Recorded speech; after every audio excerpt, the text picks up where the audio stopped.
सो hey everyone, आज मैं कोई रोमांटिक मूवी को एक्सप्लेन नहीं करने वाला। ये कहानी उन सभी मूवीज से अलग है जो आप रोज देखते हो। मेरे हिसाब से ये मूवी सभी लोगों को देखनी चाहिए, चाहे वो स्टूडेंट्स, पेरेंट्स या फिर कोई भी इंडिविजुअल हो। इस मूवी से आपको क्या सीखना चाहिए और बाकी की बातें हम वीडियो के एंड में करेंगे। पहले आप कहानी सुन लो। आज मैं साउथ कोरियन मूवी को एक्सप्लेन करने वाला हूँ। नाम है the fault is not yours, जो 2019 में रिलीज हुई थी। IMDb पर इसे माइंड ब्लोइंग रेटिंग्स मिली है, जो कि है 8.2 आउट ऑफ 10। प्लीज इस मूवी को इन तक देखना। अब क्या करते हैं, फिर एक्सप्लेनेशन शुरू।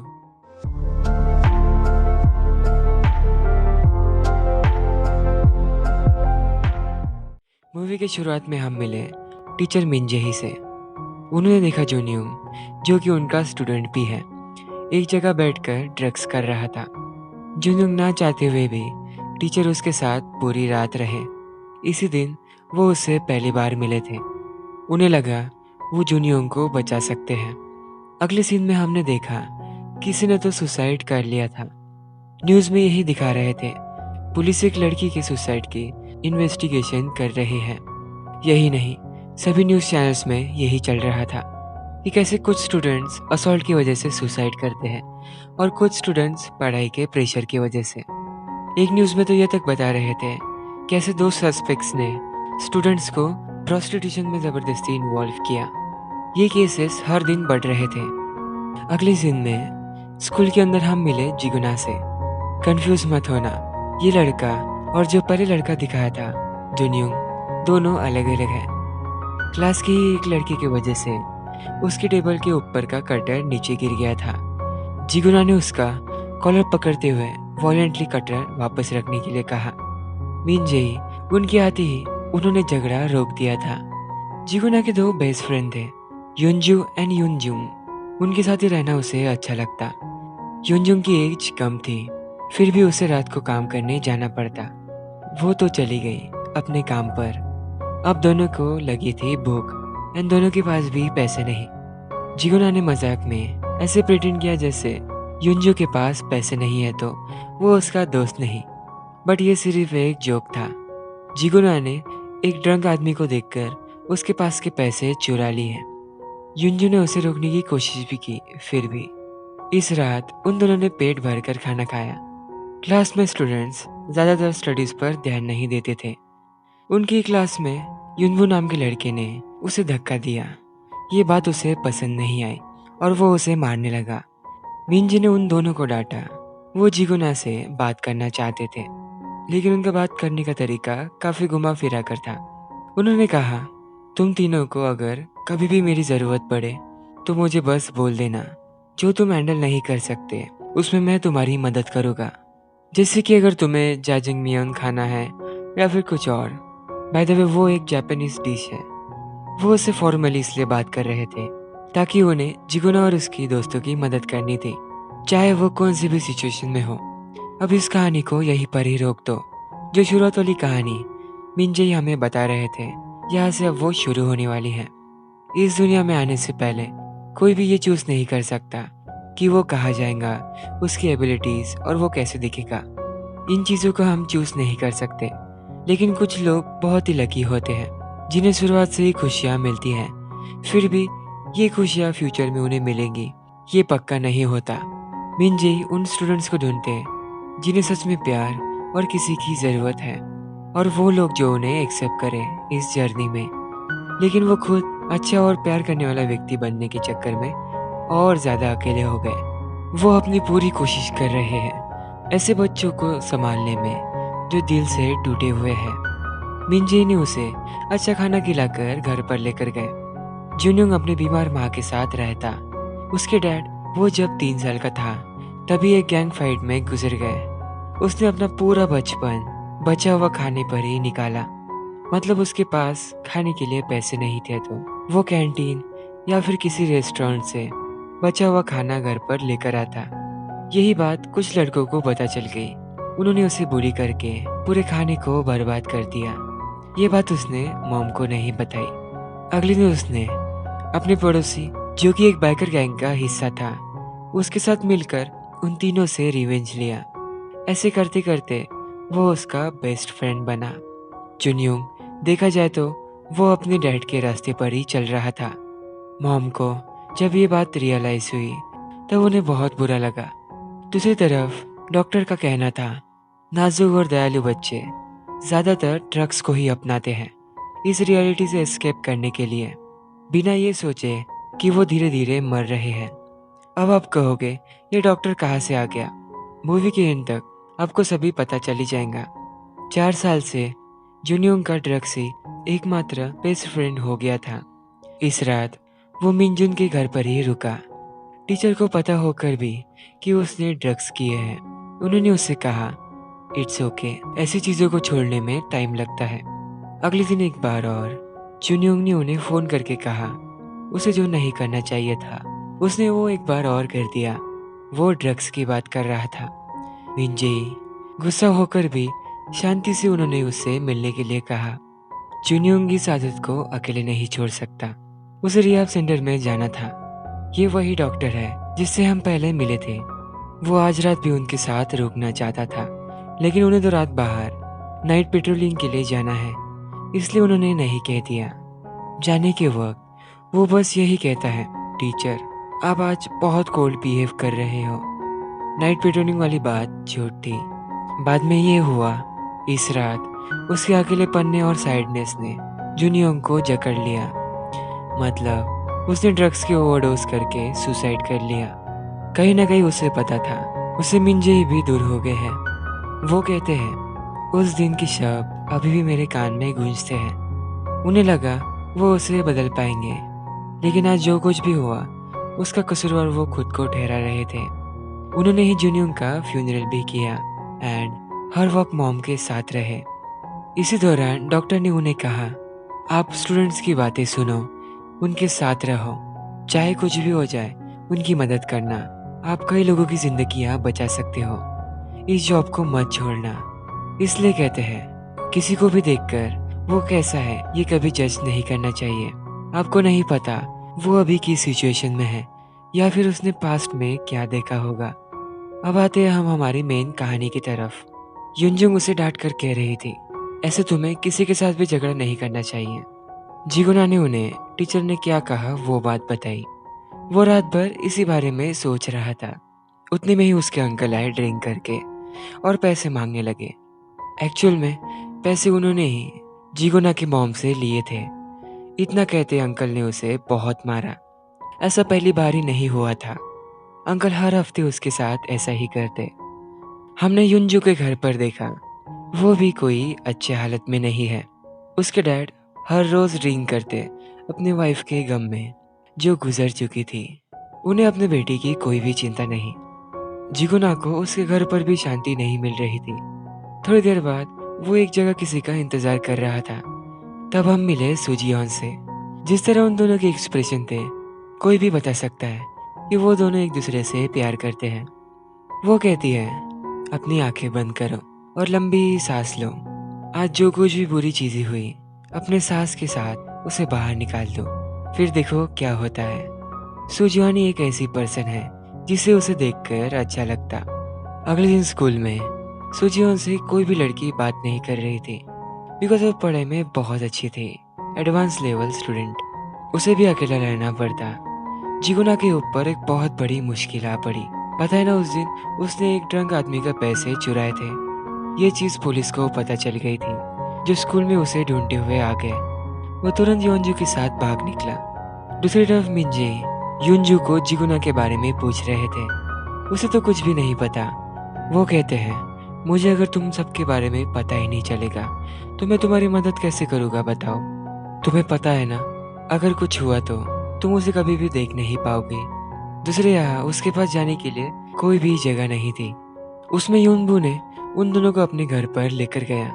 उसके साथ एक लड़की रहती थी जो अपने घर से भागकर आई है। शॉकिंग वाली बात ये नहीं, वो उस लड़की को प्रोस्टिट्यूशन का काम करने लगवा था। उसका कहना है वो यहाँ पर फ्री में तो रह नहीं सकती, उसे काम तो करना पड़ेगा। वो लड़की अपने माँ बाप की वजह से भागी थी। ये सुनते ही जिगुना ने योंगबू का कॉलर पकड़कर उसे समझाया और उस लड़की को अपने घर पर जाने के लिए कह दिया। दूसरी यहाँ मिनजेई इन दोनों को सभी जगह ढूंढ रहे थे। वो उसके घर पर भी गए, जहाँ पर उसकी मॉम बहुत ही ज्यादा दुखी थी इस हरकत से जो उसने की। युनजुंग ने उसे कहा, कुछ और बुरा होने से पहले टीचर से मदद मांग लो, वो सब कुछ ठीक कर लेंगे। इस बात को उसने बिल्कुल भी सीरियसली नहीं लिया। घर से वो चुपके से मोपेड को लेकर जा रहा था। मॉम कितना भी दिखाए कि वो अपने बेटे से गुस्सा है, लेकिन वो उसे पूछती है, बेटा तुम्हारे पास सोने के लिए जगह तो है ना। योनजू ने शायद किसी से तो पैसे उधार लिए थे, जिसे वो वापस नहीं कर सक रहा। बाय द वे, जिगुना अभी भी योनबू के घर पर ही रह रहा है। मिनजेई दिन भर उसे ही ढूंढ रहे थे। जब वो युनजू के घर पर गए उसे पूछने, उसने भी उन्हें कुछ भी नहीं बताया। वो कहते हैं, मुझे बस जिगुना की मदद करनी है। उन्हें 100% पता था वो झूठ बोल रहा। कैफेटेरिया में युनजून सुजियोंग के पास आकर बैठ गई। यूजुअली उसके साथ कोई भी नहीं बैठता, क्योंकि वो एडवांस लेवल स्टूडेंट है ना, इसलिए। मिड स्कूल के दौरान वो दोनों बहुत अच्छे दोस्त हुआ करते थे, लेकिन अब ऐसा नहीं है। वो भी सुजियोन की तरह बनना चाहती थी। वो कहती है, शायद ड्रिंकिंग के हैबिट की वजह से मेरे सब ब्रेन सेल्स मर गए होंगे। उन दोनों ने जिगुना की बातें शुरू की। उसे भी जानना था वो ठीक तो है या फिर नहीं। ये सभी बातें योंगबू सुन रहा था। उसे पता चला ये दोनों रिलेशन में है। योंजुन ने उसे बताया, कल रात टीचर उससे मिलने आए थे तुम्हारे लिए, और मुझे उन पर पूरा भरोसा है। तुम उन्हें प्लीज एक बार कॉल कर लो। अगले दिन हमने देखा सुजियोन इतनी अकेली है कि उसे कोई भी हैप्पी क्रिसमस कहने वाला भी नहीं है। उसने खुद को ही ग्रीटिंग्स दी। उस वक्त युनबू उसे अपने अपार्टमेंट पर लेकर जा रहा था, ये कहते हुए वो जिगुना का दोस्त है। मैंने और योंजू ने उसके लिए एक सरप्राइज पार्टी अरेंज की है। उसने मुझे कहा तुम्हें साथ लेकर आने के लिए। उसने युनजू को छोटा मोटा फोन किया ट्रस्ट के लिए। ये जैसे बात जिगुना को पता लगी, वो तुरंत निकल गया अपार्टमेंट की तरफ। योंजू ने ये सारी बातें युनजू को बताई। वो कहती है, उन दोनों के रिलेशन के बारे में किसी को भी पता नहीं। उसे कैसे पता चला? फिर उसे रियलाइज हुआ कुछ तो गलत होने वाला है। वो अपार्टमेंट में पहुंचने से पहले ही 3 लड़कों ने उसे पकड़ लिया था।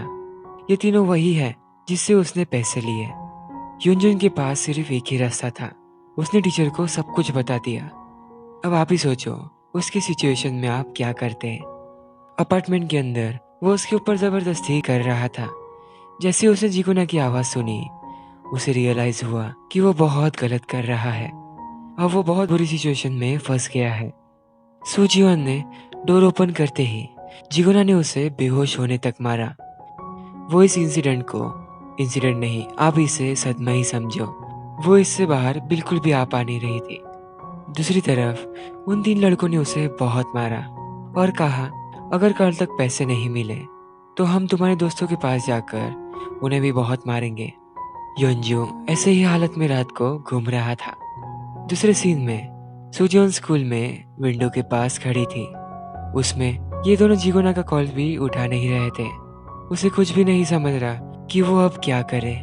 वो ऐसी सिचुएशन में है जिसे उसके अलावा और कोई भी बेहतर समझ नहीं सकता। इस चक्कर में उसका भी एक्सीडेंट हो गया। टीचर युनबू को हॉस्पिटल लेकर जा रहे थे। उन्हें उसका फोन आया। वो कहता है, टीचर मुझे कुछ भी समझ नहीं आ रहा, मैं क्या करूं? प्लीज़ मेरी मदद करो, मुझे जाजंग मियोन खाना है। वो कहते हैं ना, हर इंसान की एक लिमिट होती है। उसके एज के हिसाब से वो लिमिट पहले ही क्रॉस हो गई थी। टीचर ने उस जगह आकर उसे गले लगाया। सुजियोन कहती है, मुझे मरना है। आपको पता है ना, मूवी की शुरुआत में जो हमें सीन दिखाया था, जहाँ एक गाड़ी के ऊपर किसी ने तो सुसाइड कर लिया था।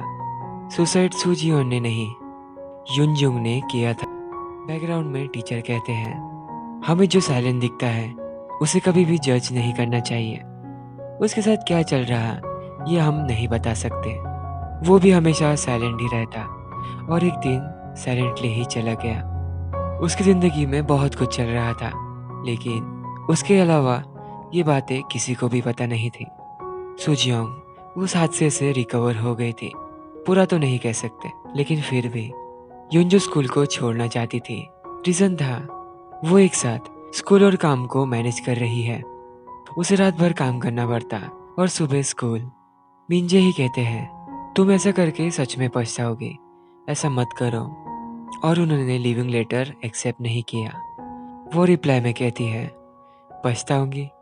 जिंदगी में मैंने सिर्फ यही किया है और मेरे पास रिग्रेट करने के लिए कई सारी चीज़ें हैं। टीचर जाने के बाद वो रोने लगी। वो एक अलग ही सिचुएशन में फंसी है।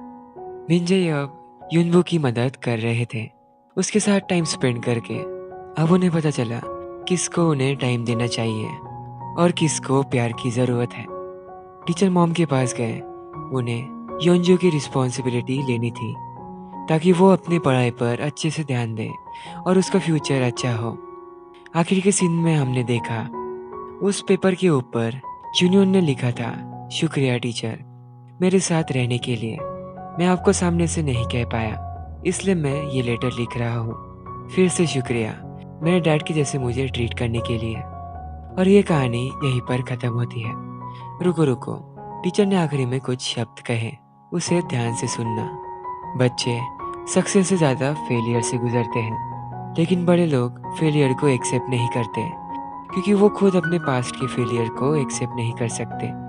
अगर उन्हें इसका एक्सप्लेनेशन पूछा जाए तो वो भी वो नहीं दे सकते और फिर लगा देते हैं उनके ऊपर फेलियर का दाग। ये बिल्कुल भी सही नहीं है उन्हें पहले ही अंधेरे में धकेल देना, ये पता होने के बाद भी कि बाहर कई सारे बच्चों के लिए अपॉर्चुनिटीज है। उन्हें बस एक ऐसा पर्सन चाहिए जो उन्हें कहे, इट्स ओके, लाइफ में फेलियर्स आते ही हैं, लेकिन तुम्हें कभी भी हार माननी नहीं चाहिए। लोग क्या कहते हैं फेलियर के बारे में, उसे मत सुनो।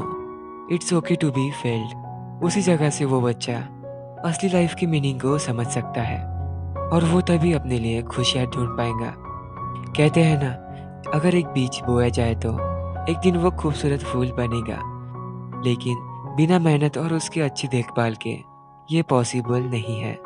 ये सब मैं भी बताना चाहता था।